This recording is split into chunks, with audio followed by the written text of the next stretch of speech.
First ever factory outlet Mukunda jewelleries Kukatpally Khammam Kothapet Somajiguda Hanamkonda and Suchitra. నమస్తే రమగారు. నమస్తే జయ. రమగారు, ఇల్లు మారేటప్పుడు ఒక ఇంట్లో నుంచి ఇంకొక ఇంట్లోకి వెళ్ళేటప్పుడు ఏ ఏ వస్తువులు తీసుకెళ్ళాలి? కొన్ని వస్తువులు తీసుకెళ్ళాలి, కొన్ని వస్తువులు వదిలేయాలి, కొన్ని ముందే తీసుకెళ్ళాలి, కొత్త ఇంట్లోకి ముందుగానే కొన్ని వస్తువులు తీసుకెళ్ళాలి, ఇలాంటివి ఉంటాయి కదా. ఎలాంటి నియమాలు ఉన్నాయండి? బోల్డ్ ఉంటాయి, లేవనుకుంటే ఏమీ ఉండవు. పాలు పొంగించడం అనేది సాధారణ నియమం. ఇప్పుడు దాని మీద అడుగుతూ ఉంటారు జయ, నాకు కొన్ని మెసేజ్లు వస్తుంటాయి. మీ మెసేజ్లే అడుగుతున్నాను నేను. నా ప్రశ్న కాదు, మీ ప్రేక్షకుల ప్రశ్న. అదే, మేము ఇల్లు మారుతున్నాము, ఈ రోజున మారచ్చా, మా ఆయన పేరు మీద చూడాలా, నా పేరు మీద చూడాలా, అబ్బాయి పేరు మీద చూడాలా, మంచి రోజు ఎలా చూసుకోవాలి, ఇప్పుడు ఇది ఆషాఢంలో ఇల్లు మారచ్చా, అబ్బో బోల్డ్ అన్ని ప్రశ్నలు. ఆషాఢంలో ఎందుకు మారకూడదు ఇల్లు మారటానికి ఏమిటి? ఇది శూన్యమాసం కదా, ఇల్లు మారచ్చా? ఇల్లు మారాలి, ఇంటి ఓనర్ ఒప్పుకోలేదు, ఏం చేస్తాం? సొంత ఇంటి వ్యవహారం అనుకో, ఇప్పుడు దాని మీద కొన్ని కొన్ని భయాలు ఉంటాయి. అద్దె ఇల్లు ఏముంది, కొద్ది రోజులుండి మనం ఇల్లు మారిపోతాం. కాబట్టి ఈ శూన్యమాసాలు వాటి మీద మీకు చాలా గట్టి నమ్మకాలు ఉంటే మీ తంటాలు మీరు పడ్డమే. ఇక అలా కానప్పుడు, అంతేమీ లేకపోతే ఏదో కొంచెం తిథి వారం వర్జం చూసుకోవటం, మంచి రోజా కాదా అనేది. కొన్ని రోజులు మంచి వెళ్ళకూడదు, ప్రయాణాష్టమి అవి పనికిరావు, ప్రవేశం పనికిరాదు, అలా ఏవో చిన్న ఉంటాయి, ద్వాదశి దగ్ధయోగం పనికిరాదు.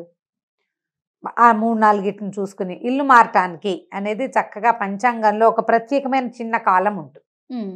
మీన ఫలానా ఫలానా నక్షత్రాలు మంచివి అని చెప్తారు. మీకు నమ్మకం ఉంటే ఆ నక్షత్రాల ప్రకారం చూడడం.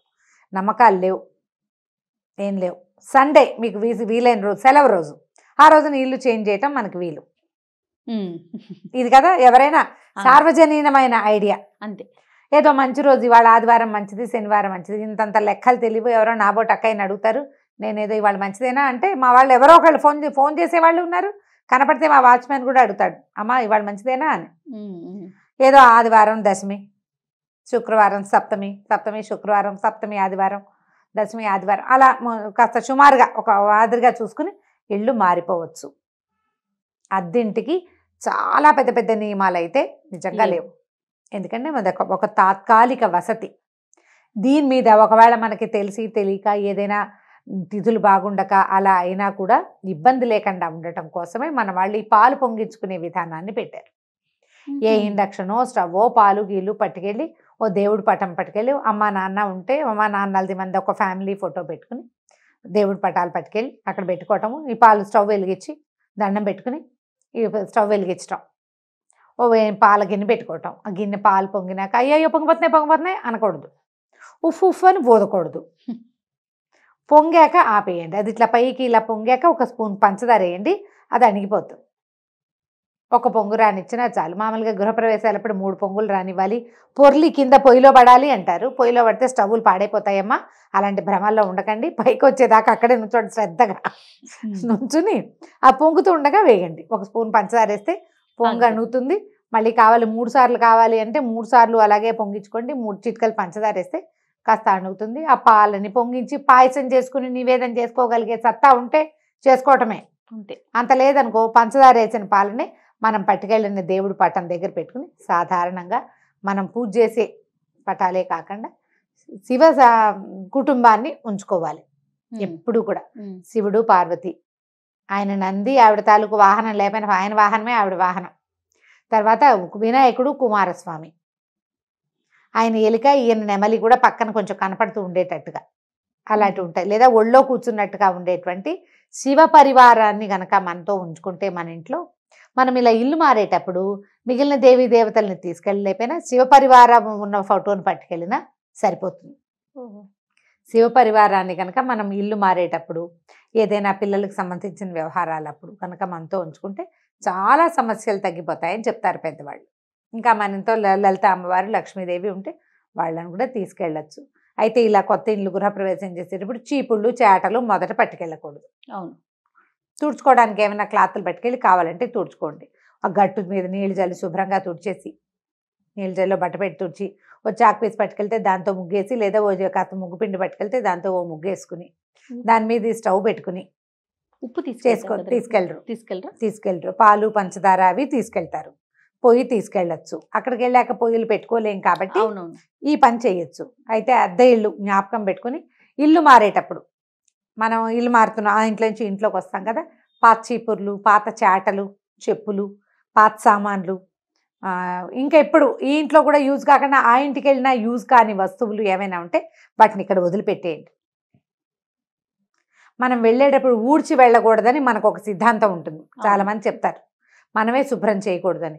కాకపోతే ఏ ఇల్లు అయినా మనం వదిలి వెళ్ళేటప్పుడు అలా మాస్టిగా ఇల్లు వదిలిపెడితే మనని వాళ్ళు పెట్టే శాపనార్థాలన్నీ మన వెనకాల మన ఇంటికి నడిచి వచ్చేస్తాయి.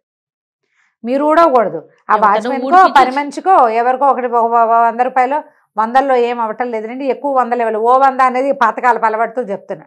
ఓ 500 1000 ఇచ్చి మేము వెళ్ళిపోయాక సాయంత్రం ఇల్లంతా క్లీన్ చేసి ఈ చెత్త అంతా బయట పారేసి ఇది అమ్మేసి అవతల పారే లేదా నువ్వు తీసుకో అని వదిలిపెట్టేయండి. పాత పేపర్లు వాటి నుంచి డబ్బులు తీసుకుందామని అనుకోబోకండి. ఇల్లు ఖాళీ చేసేటప్పుడు వాటితోటి మీకున్నది ఏదైనా చిన్న చిన్న శనిగ్రహాలు, ఇబ్బంది సంబంధి వ్యవహారాలు ఉంటే కనుక నెగిటివ్ ఎనర్జీ వీటి నుంచి బయటకు వెళ్ళిపోతాయి. మీరు వెళ్తున్న ఇక్కడేదో ప్రాబ్లం అయ్యో సమస్య అయ్యో వెళ్తున్నారనుకోండి, ఆ ప్రాబ్లమ్స్ ఇక్కడ కొంత మటుకు తీరతాయని భావించండి. పాత బట్టలు అవి తీసేయండి. ఇల్లు సర్దుకునేటప్పుడు మనం సామాన్లు ప్యాక్ చేసుకుంటాం కదా, అప్పుడే పగిలి బీటికి ఇచ్చిన కప్పులు కానీ, గ్లాసులు కానీ, బాటిల్స్ కానీ, బొమ్మలు కానీ పట్టుకెళ్ళొద్దు. యూజ్ అండ్ త్రో డబ్బాలు ఉంటాయి, మనం ఆల్రెడీ హోటల్స్ నుంచి వచ్చేవన్నీ దాచిపెట్టుకున్నాం, మొత్తం దిబ్బల కొట్టండి వాటిని. అక్కడికి మళ్ళీకి వస్తాయి. మనకి ప్లాస్టిక్ సామాన్లకి ఏమీ కొదవలేదమ్మా, బాగా చెప్పారు. వాటిని బయట పారేయండి. ఇల్లు చేసేటప్పుడు సాధ్యమైనంత వాటిని రానివ్వకుండా చేస్తే మరీ మంచిది. రానియకుండా చేయలేము, కనీసం వారేయండి, ఓ పక్కన వారేయండి, ఎవరో ఒకళ్ళు వాడుకుంటారు, మనం పట్టుకెళ్ళొద్దు. చీపుళ్ళు గీపుళ్ళు పట్టుకెళ్ళబోకండి. అయితే రోళ్ళు రోకళ్ళు వదిలిపెట్టబోకండి. రోలు మన ఇంటికి శ్రీ మహాలక్ష్మి. సాన్ ఒకటి రోల్ ఒకటి వదలకూడదని అస్సలు వదలకూడదు. సానాలు వదిలిపెట్టకూడదు, రోలు వదిలిపెట్టకూడదు. మన రోలు రోకలి చిన్న దంచేది, కుంకుడుకాయలు కొట్టుకునే రాళ్ళు, గంగానమ్మలు, అవునండి, అవి మనతో పాటు పట్టుకెళ్ళిపోవాలి. ఇవి మనతో పాటే ఉండాలి. మనకి నిత్యం సామాన్లు కదా, మనం వాడుకోము. పోనీ నువ్వు వాడుకోమనుకో, ఇది ఎందుకు ఇది నాకు అంటే ఎవరికైనా ఇచ్చేయి. పాత ఇంట్లో చెత్తతో పాటు వదిలిపెట్టి వెళ్ళకండి, లక్ష్మిని వదిలిపెట్టినట్టు ఇచ్చేయండి ఎవరికైనా. మేము వాడుకోవట్లేదు ఆంటీ మీకు కావాలా అని పక్కింటి ఆంటీ నాబోటి వాళ్ళు ఎవరైనా ఉంటే రోడ్లో ఒకలి ఇచ్చేసేయండి. పని మనిషి దానికి ఆసక్తిగా ఉంది, అమ్మాయికి ఇచ్చేయండి. వాచ్మెన్కి ఆసక్తిగా ఉంది, ఇచ్చేసేయండి. ఫ్రెండ్స్ ఎవరికైనా వాళ్ళకి, కొంతమందికి దంచే సరదా ఉంటుంది, నాకు భయంకరమైన దంచే సరదా చేయ, నాకు చాలా ఇష్టం. పచ్చడి బండి ఇష్టమా? పచ్చడి బండ, రోలు అవి ఉంటే అవి నేను అసలు ఎక్కడైనా రోడ్డు మీద కనిపిస్తే నేను వాటికేసే చూస్తూ ఉంటాను. మా వారు స్పీడ్గా లాగేస్తారు కార్, మళ్ళీ కొందామంటానని. ఎన్ని కొనుక్కుంటారు? ఎన్ని రోజులైనా ఇష్టమేనా? నాకు కొన్ని వస్తువులు ఇష్టం అంతే చేయ. ఎంత ముద్దుగా ఉందో రోలు, ఒక ఇంటికి ఒక రోల్ చాలు చాలా అయితే ఏమిటి, చూడ్డానికి ఏమిటి, చూడ్డానికి నున్నగా ఉంటాయి రోళ్ళు, బాగుంటాయి చక్కగా. అదే దంచేవి 2-3 రకాలు ఉన్నాయి నా దగ్గర, చూసుకుని ఆనందించుకోవడం కొంచెం ఇష్టంగా ఉంటుంది. ఒక్కొక్కరికి ఒక్కొక్కటి ఉంటుంది.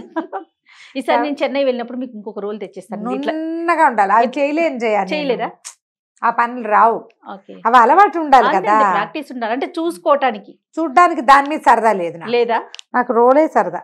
అంటే చిన్నప్పటి నుంచి వీటిని చూడటం వల్ల నాకు నున్నగా ఉన్న రోల్ చూస్తే ఆ ఇంటి వాళ్ళ పనితనం మీద ముచ్చటగా ఉంటుంది. నీకు అర్థమైందా? నువ్వు ఇందాక నుంచి నాకు పాయింట్ కాలేదు, నాకు తెలియలా. నీకు ఒక ఇంట్లో రోలు నున్నగా ఉందంటే వాళ్ళు రోజు వాడుతున్నారని అర్థం. వాళ్ళు పనిమంతులు, చక్కగా మిక్సీలు అలాంటివి వాడకుండా రోజు దీంట్లో పని చేస్తున్నారు. వాళ్ళు ఎంత హెల్దీగా ఉంటారు. ఎన్ని పాయింట్లు ఉన్నాయి దాంట్లో. సూపర్, బాగుంటాయి సరదాగా. మీరు ఇలాంటివి చేయబోకండి. ఎక్కడికైనా ఇంటికి వెళ్ళేటప్పుడు ముందే ఎక్కడెక్కడ మేకులు కొట్టుకోవచ్చు, ఏ వస్తువు ఎక్కడ పెట్టాలి అని ఒక అవగాహనతోటి తీసుకోండి ఇల్లు. ఏదో ఒకటి మారిపోయి తర్వాత మన దగ్గర ఉన్న సామాన్లు ఎక్కడా ఫిట్ కాక మళ్ళీ మారే ఇది కాకుండా మన కరెక్ట్గా మన దగ్గర ఉన్న వస్తువులకి వేటికి కరెక్ట్ ప్లేస్లు, వాటికి సరిపడా ప్లగ్ పాయింట్లు ఉన్నాయా లేదా. తర్వాత కొన్ని వాస్తుపరమైన నమ్మకాలు కూడా ఉంటాయండి. వన్స్ వెళ్ళిపోయిన తర్వాత ఒక 2-3 రోజుల్లోనే మళ్ళీ బాధ వస్తుంది. అయ్యో తప్పుగా చూసుకున్నామా, మళ్ళీ కరెక్ట్ గా చూసుకోలేదని. అవన్నీ కూడా ముందే చూసుకుంటే అద్దె తీసుకునేటప్పుడే ఇల్లు కొంచెం ఆలోచించుకుని ఇక్కడ ఈ వస్తువులు ఫిట్ అవుతాయి, ఇక్కడ ప్లగ్ పాయింట్లు కావాలి, ఇక్కడ వాస్తు సరిగా లేదు, ఈ పాయింట్ మనకి సెట్ కాదు, ఈ దిక్కు నాకు సూట్ అవుతుందా అవదా. నాకు అంటే ఆడవాళ్ళకి అనుకోద్దమ్మా, ఎప్పుడు కూడా యజమాని భర్త, హస్బెండ్, ఒకవేళ మీరే ఎర్నింగ్ పర్సన్ అయినప్పటికీ కూడా ఇంటి పేరుది అతనిదే గోత్రం, అతనిదే ఇంటి పేరు నడుస్తుంది కాబట్టి భర్తలకే చూసుకోవాలి. దీని మీద ఎటువంటి వాదోపవాదాలకి తావులేదు. ఇది తప్పదు, అంతే, ఇది తప్పదు. సో ఇలా చూసుకొని పిల్లలకి వేరే వాస్తు, మీకు వేరే వాస్తు ఉండదు. ఒకవేళ అక్కడ ఆ ఇంట్లోకి వెళ్ళాక పిల్లలకి ఏదైనా ప్రాబ్లమ్స్ అయినాయని మీకు అనిపిస్తే కనుక ఇంట్లో ఏమైనా గ్రీన్ ఎక్కడ ఏ కార్నర్ బాగుండలేదు అనిపిస్తే అక్కడ ఆకుపచ్చటి మొక్కలు ఏమైనా పెంచుకోండి.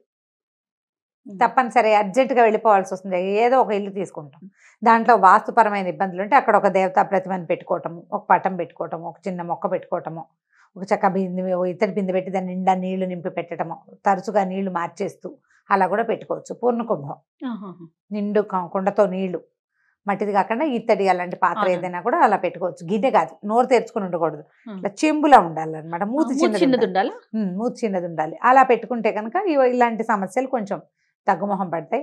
ఇల్లు మారేటప్పుడు మీకు కావాల్సిన చెక్ లిస్ట్ ఒకసారి పెట్టుకోండి. ఇల్లు మీకు ఎలా కావాలి, మీరు చూసుకున్న ఇల్లు ఈ చెక్ లిస్ట్ని మీట్ అవుతుందో లేదో, 80% మీట్ అయితే మూవ్ అవ్వచ్చు, అంతే. దాని ప్రకారం చేయండి. ర్యాండమ్గా ఏదో ఒకటి వెతికేసి వెళ్ళిపోవద్దు. వచ్చిన తర్వాత రకరకాల సమస్యలు వచ్చి చీదరగా ఉంటాయి. పూట పూట ఇళ్ళు మారటాలు కూడా చాలా ఖర్చుదారీ వ్యవహారంగా ఉంది. ఇంకా మనం చాలా అదృష్టవంతులం, మన ఏరియాస్లో అంత ఎక్కువ ఖరీదులు లేవు. అంటే సంవత్సరం రెంట్ ముందే ఇచ్చేయాలి ఆ గోళలు లేవు. ఈ కర్ణాటక ఆ సైడ్ అంతా 15 నెలల రెంట్లు ఇవ్వటాలు. చెన్నైలో కూడా అంతే, చెన్నై కూడా బెంగళూరు వెళ్ళేటప్పుడు ఇల్లు మొత్తం వెళ్ళేసి వేసి ఇవ్వాలి, క్లీన్ చేసి ఇవ్వాలి. చాలా ఉన్నాయి, పోలీస్ కేసులు అయిపోతాయట, చాలా గందరగోళం అక్కడ. మనకు అలా లేదు. కానీ కాకపోతే మీరు ఒకటి జ్ఞాపకం పెట్టుకోండి, మనం ఒక ఇంట్లో నుంచి ఇంకో ఇంట్లోకి మారాం, ఈ ఇల్లు మనది కాదు అనే భావంతో ఇష్టారాజ్యంగా గీతలు కొట్టేయటము, మేకులు కొట్టేయటము, ఇల్లు పాడు చేయటము, శుభ్రంగా ఉంచుకోకపోవటము, ఇలాంటి ప్రవర్తన మాత్రం చేయబోకండి. ఎందుకంటే ఎప్పుడో ఒకప్పుడు జీవితంలో మీకు కూడా సొంత గూడు ఏర్పడాలి. ఒక సొంత గూడు ఏర్పడాలని ప్రతి మనిషి కోరుకుంటాడు. ప్రతి గృహస్థు, ప్రతి ఇంటి వాడికి ఓన్ ప్లేస్ కావాలనే ఉంటుంది. మీకు ఒక ఓన్ ప్లేస్ కావాలంటే మీరు ఉన్న ప్లేస్ని ఓన్ చేసుకునే ప్రవర్తన కనుక మీ దగ్గర ఉంటే మీకు గాడ్ గుడ్ ఓన్ ప్లేస్ ఇస్తాడట. మీరు ఒక ఇంట్లో అద్దెకు ఉన్నారు, ఆ ప్లంబింగ్ పని మనకి నీళ్ళు గారిపోతుంది, నేలంతా మురికైపోతున్నా మన ఇల్లు కాదు, మనం ఎందుకు ఈ చాకరీ, అలా అనుకోవద్దు. మనం ఇక్కడ లివింగ్ కాబట్టి, ఇక్కడ ఉంటాం కాబట్టి ఈ పరిసరాలని, ఈ ఇంటిని, సొంత ఇంటిని చూసినంత శ్రద్ధగా చూడండి. మీకు సొంత ఇల్లు ఎక్కువసార్లు ఇల్లు అద్దెలకి మారాల్సిన అవసరం లేకుండా చక్కటి ఇల్లు వస్తుంది. సూపర్ రమ్మగారు. ఈ ఐడియా టాపిక్ లో వ్యాలిడ్ పాయింట్ నాకు బాగా నచ్చిన, కనెక్ట్ అయిన పాయింట్ అన్నమాట. 100% అద్దెకున్నాం కాబట్టి ఎలా ఉంటే ఏమైంది, ఇల్లు మందా, అలాంటి భావాల్లోకి వెళ్ళదు. మనం ఎక్కడుంటే అదే మన ఇల్లు. పక్షులు గూళ్ళని ఎట్లా అల్లుకుంటాయి, ఒక పిల్లలు వేరగంగానే వదిలేస్తాయి. కానీ ఎంత శ్రద్ధగా చేస్తాయి, అంత శ్రద్ధగా కనుక చేస్తే మీకు పదే మారాల్సిన అవసరం లేకుండా ఆ భగవంతుడు మంచి ఇంటిని ఇస్తాడు. మీ కర్మ అక్కడ అంటే సొంత ఇంటికి ఎంత సేవ చేస్తామో అద్దింటికి కూడా అంత సేవ చేయాలి. అంతే. అప్పుడు ఏ సేవ చేయక్కర్లేని సొంత ఇల్లు వస్తుంది మనకి కదా. బాగా చక్కగా శ్రద్ధగా ఒక చెక్ లిస్ట్ చేసుకోండి. దీన్ని బట్టి లిస్ట్ మీట్ అయితే ప్లాన్ చేసుకుని ఇల్లు మారిపోండి. కాస్త మంచి రోజు సుమారుగా చూసుకోండి. కుదరకపోతే ఓ దేవుడి పట్టం పెట్టుకోండి. సూపర్ రమ్మ గారు. నమస్తే. నమస్తే.